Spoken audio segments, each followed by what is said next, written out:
ദേവാലയത്തിൽ നിന്ന് mount Carmel ധ്യാന കേന്ദ്രത്തിലേക്ക് ഒരു കുരിശിൻ്റെ വഴി പ്രാർത്ഥന പരിഹാര യാത്ര നടത്തുന്നു.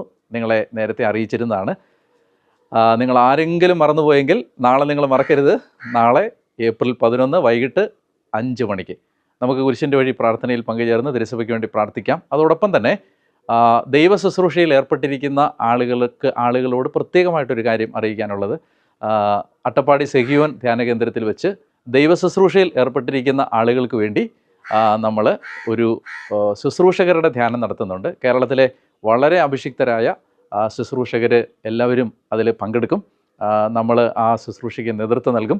നിങ്ങളെല്ലാവരെയും ആ ശുശ്രൂഷയിലേക്ക്, ദൈവ ശുശ്രൂഷകരുടെ ദൈവവേലയിൽ ഏർപ്പെട്ടിരിക്കുന്ന ആളുകളുടെ ആ ധ്യാനത്തിലേക്ക് നിങ്ങൾ ഇനിയും രജിസ്റ്റർ ചെയ്യാൻ ആരെങ്കിലും ഉണ്ടെങ്കിൽ ഇതൊരു അറിയിപ്പായിട്ട് സ്വീകരിക്കുക.